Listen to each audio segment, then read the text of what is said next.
Have you ever wondered why God remembers the things the world never noticed? Why does heaven seem to treasure the quiet moments no one applauded, the hidden sacrifices no one thanked you for, and the prayers you whispered when you had nothing left inside? Is God moved only by great achievements, loud faith, and visible success? Or is there something far deeper in his eyes, something hidden in the heart, that captures his love in a way we have never fully understood? Throughout Scripture, God shows again and again that he does not measure love the way people measure it. People look at size, results, strength, and appearance. But God looks at the heart. He sees the cost behind the gift. He sees the faith behind the tears. He sees the love you still gave when you were empty. And in this message, you are going to discover why one forgotten moment in your life may have moved heaven more deeply than you ever imagined. You may not even remember it as anything important, but heaven has never stopped remembering it. Chosen one, I need to tell you something that may be hard for you to receive because you have spent so long feeling overlooked. God is madly in love with you, not mildly fond of you, not tolerating you, not loving you out of obligation, the way you have quietly assumed, madly, deeply, almost recklessly in love with you. And there is a specific reason. A particular thing you did moved heaven to a love this fierce. You probably do not even remember it as anything important, but heaven has never stopped talking about it. I came here today to tell you what it was and why it captured the heart of God the way it did. I know how foreign this sounds to you. You have lived so long with the sense that you were at best on the edge of being loved, that you had to earn it, perform for it, keep proving yourself worthy of it. You have measured your worth by your productivity, your usefulness, your ability to hold everything together for everyone else. And underneath all of that has been a quiet ache, a fear that if people really saw you, the tired, depleted, struggling you, they would love you less. So the idea that God is not just accepting you, but is actually wild about you, feels almost impossible to believe. I am asking you to stay with me anyway, because what I am about to tell you will change how you see your entire life. Let me tell you what it was that moved heaven. It was not your successes. It was not the times you had everything together and gave generously from your abundance. What captured the heart of God was something you did when you had nothing left. There was a moment. You know the one, when you were completely empty. When you had no strength, no resources, no reason left to keep believing. And every honest person would have understood if you had simply stopped. And in that moment, with nothing left, you still did the faithful thing. You still gave. You still prayed. You still showed up. You still chose love when bitterness would have been justified. That is what undid the heart of heaven. Here is why that moved God so deeply. Anyone can be faithful when they are full. Anyone can give from abundance, praise from a mountaintop, believe when the evidence is good. But to do the faithful thing from an empty place, when it costs you everything and you get nothing back, when no one is watching and there is no reward in sight, that is the rarest and most precious thing a human heart can offer. It is the purest form of love because it is love with no self-interest left in it. And when heaven saw you do that from your emptiest place, it did not see weakness. It saw the most beautiful thing it had ever seen in you. If something in you is stirring, if you are beginning to remember the moment I am describing, do one thing with me before we go further. Comment the words, I gave from empty, not to boast, but to let your own heart acknowledge what heaven has never forgotten. That you loved when it cost you everything, and that it mattered more than you ever knew. Here is what I need you to understand about a love like this. The love of God is not a response to your performance. It is a response to your heart, and what you revealed about your heart in that empty moment told heaven everything it needed to know about who you really are. You are not the sum of your achievements. You are the one who kept loving when there was nothing in it for you. That is the truest thing about you, and it is the thing God fell in love with. Not the polished version you show the world, but the raw, depleted, faithful version that only heaven got to see. But I have to be honest with you about something because you came here for truth. There is a reason you have not been able to feel this love, even though it has been pouring over you the whole time. The love has never stopped, but your capacity to receive it, to actually feel it land, has been blocked. And that block is the reason the most loved people can still feel desperately unloved. It is the reason heaven can be shouting its affection over you while you hear only silence. I am going to tell you exactly what that block is later in this message, and what a team of researchers in New York discovered about it, because what they found explains something deeply spiritual people have struggled with their whole lives but never had words for. For now, hold only this one question as we go. What if the reason you have felt unloved was never that the love was absent, but that something inside you that receives love has been in need of repair? Hold that question. We will return to it, but first, I need to take you deeper into that empty moment and show you what heaven was doing while you thought you were alone, because the truth of it will heal something that has hurt for a very long time. Let me name some of the ways the ache of feeling unloved has shaped you, so you know I am describing your life and not a stranger. You have become the giver in almost every relationship, the one who pours out and rarely receives, because somewhere along the way you decided that being needed was the closest you would get to being loved. You have struggled to let people care for you, deflecting their kindness, insisting you are fine because receiving makes you feel exposed in a way that giving never does. And in your quietest moments, you have wondered whether anyone would stay if you ever stopped being useful, if you ever let them see how tired you really are. That wondering is the wound this message has come to heal. You have also perhaps struggled to believe that God could delight in you specifically, rather than just loving everyone in general. You can accept that God loves the world. What you cannot quite accept is that God looks at you by name with a smile, that the creator of everything has favorites, and that you are one of them. It sounds too good, too personal, almost arrogant to believe. But I am telling you that it is true, and that your faithfulness from emptiness is the very reason heaven cannot stop talking about you. You are not loved in general. You are loved in particular, by name, with a fierceness that would undo you if you could feel even a fraction of it. If this word is already doing something real in you right now, I want you to respond. Like this video as your first act of agreement with what God is saying over your life. Sue to this channel and turn on the notification bell so that every message prepared for you finds you at exactly the right moment. And go to the link in the pinned comment below. By sowing into this mission, you are helping carry this kind of word to hearts that are still in the exhaustion of constant giving without receiving, who need to hear that the love has always been there. What you give comes back to you as the very love being declared over you. The link is pinned. Give when your spirit says yes, and then stay, because there is still more ahead. Let me take you back into that empty moment and show you what was really happening. You thought you were alone in it. You thought no one saw the cost of what you were doing, the way you kept going when you had every reason to stop. But heaven was leaning in. In the unseen, there was a stillness, the kind that falls when something sacred is happening. Because to heaven, the sight of a human being choosing faithfulness from total emptiness is one of the most sacred things in all creation. You were not performing for an empty room. You were being watched by a God who could not look away because what you were doing was breaking his heart with love. Think about what your faithfulness from emptiness actually proved. It proved that your love was real and not transactional. So many people love God for what he gives them. They praise when blessed and grow distant when the blessing dries up. But you praised when there was nothing. You stayed when there was no reward, and in doing so, you answered the deepest question heaven ever asks of a heart. Will you love me for me or only for what I provide? You answered it with your life in the hardest possible season, and your answer was yes. That yes, spoken from emptiness, is worth more to heaven than 1,000 easy praises spoken from abundance. Here is the first thing I want you to truly receive. The empty season that you have been ashamed of, the one where you felt you had nothing to offer, was actually the season you offered the most valuable thing you have ever given.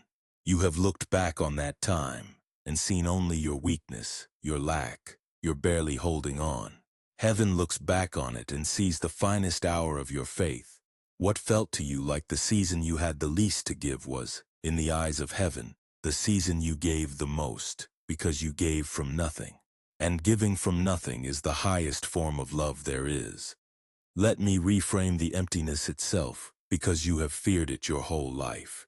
You have treated your empty seasons as failures, as evidence that you were doing something wrong, as proof you were not blessed enough or faithful enough. But the empty season was not a punishment. It was the stage on which the most beautiful act of your life was performed. Heaven was not absent in your emptiness. Heaven was closer in your emptiness than in any season of plenty, because emptiness is where the realest love is revealed. You were never more seen, never more loved than in the moment you felt you had nothing left. And understand this. The love did not arrive because you finally earned it in that empty moment. The love was always there. What the empty moment did was reveal a heart so beautiful that heaven wanted you to know beyond any doubt exactly how treasured you are. If that just rearranged something in you, if you suddenly see your emptiest season as your most beautiful one, mark this moment. Common went the words, "It was my finest hour." That is not a small thing to realize. That is the moment a person stops being ashamed of their emptiness and starts seeing it as the place where their love shone brightest. Before we go further, I want to pause here with you for just a moment. You are still in this message, and that itself is the receiving being asked of you. This channel was built to carry this kind of word to chosen ones who are still locked in the exhaustion of giving, without ever letting themselves be loved. If this message has been meeting you in that exact place today, consider going to the link in the pinned comment below. Give what your heart freely offers. A coffee, a small seed, anything at all. Because what you plant into a mission that carries this kind of naming and healing to hearts that are still in the numb place returns to you as more of the very love being poured out right now. The link is pinned. Give when your spirit says yes. Now here is the second thing, and this is the one that begins to heal you. The reason you cannot feel how loved you are is not that you are unworthy of feeling it. It is that the part of you that receives love has been worn thin. Years of giving without receiving, of pouring out while running on empty, of being the strong one for everyone else, have left the receiving part of you almost numb. Love has been pouring over you, but it has been landing on a surface too calloused by exhaustion to feel it. This is the tragedy of the most giving people. They become so practiced at output that their capacity for input quietly shuts down, and then they stand in a downpour of love and feel nothing but dry. This changes everything about your struggle. You have assumed that feeling unloved meant you were unloved, or that something was spiritually wrong with you. But the love was never the problem. The reception was the problem. And reception, unlike worthiness, is not a moral issue. It is a capacity, and capacities can be restored. You do not need to become more worthy of love. You are already loved beyond your understanding. You need the part of you that feels love to be healed, so that the ocean of affection that has always surrounded you can finally reach you. That is a completely different problem than the one you have been fighting. And it is a problem with an answer. I told you I would come back to what a team in New York discovered about this exact block. The numbness that keeps loved people feeling unloved. I am almost ready to bring it forward. But a discovery only matters once you feel the full shape of the problem it solves. So before the answer, you need to feel what it would be like to actually receive the love that has been chasing you your whole life.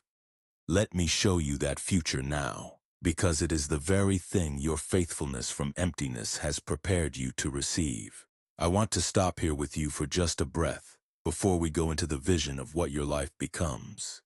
You have stayed through every layer of this message, and that itself is the receiving being asked of you. This channel was built to reach chosen ones who are still in the numbness, who need someone to name the block and confirm that the love was always real. If this word has been doing that for you today, consider going to the link in the pinned comment below. Give what your heart freely offers. A coffee, a small seed, anything at all. Because what you plant into a mission that carries this kind of naming to chosen ones who are still dry in the downpour returns to you as more of the very love being poured over you right now. The link is pinned. Give when your spirit says yes. There is a third thing I need to place in you before we turn to the vision, because it will protect what you are about to receive. When a heart that has been numb for a long time begins to feel love again, the first thing that often rises is not joy. It is grief. All the years of feeling unloved, all the moments you needed care and did not receive it, all the loneliness you pushed down to keep functioning can come up at once when the receiving part of you reopens. Do not be afraid of that. The grief is not a setback. It is the thawing. A limb that has gone numb hurts as the feeling returns, and that pain is the proof of healing, not of damage. So if love begins to reach you and tears come with it, let them. They are the sign that the numbness is lifting, and your capacity to receive is coming back to life. So give yourself permission in advance to feel it all. You do not have to stay strong through this part. The strength that got you through the empty seasons is not the strength you need now. What you need now is the willingness to be loved, which is a far more vulnerable thing than the willingness to give. Let heaven love you. Let the people in your life care for you. Stop deflecting. Stop insisting you are fine. Let yourself receive. The same courage you used to give from emptiness, turn it now toward the harder task of receiving from fullness. That is the next frontier of your faith. Now let me show you what your life becomes when you finally can. Imagine a morning a few months from now where you wake up and the first thing you feel is love. Not because anything external changed, not because someone finally said the right words, but because the part of you that receives love has been healed, and now the affection that always surrounded you can finally reach you. You lie there in the quiet and you feel it, warm and steady and undeniable. The sense of being delighted in, the ache that has been your constant companion, the quiet fear that you were on the edge of love rather than at the center of it, is simply gone, and in its place is a settled knowing. I am loved, I am wanted, I am chosen by name. Let me show you the first face of that future. You stop performing for love. The exhausting machinery of earning your worth through usefulness finally powers down, because you no longer need to earn what you have realized you already have. You give now not to secure love, but as an overflow of love already received. And the difference is everything. Giving from emptiness to earn love drains you. Giving from fullness because you are already loved fills you even as you pour out. Your whole way of moving through the world changes when the foundation underneath it shifts from striving to receiving. Here is the second face of it. Your relationships transform. The walls you built to keep from being seen come down, because being seen is no longer terrifying when you know you are loved. You let people care for you.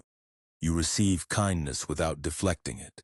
You allow yourself to be known, not just useful. And you discover that the people who love you have been waiting for years to give you what you would never let them give.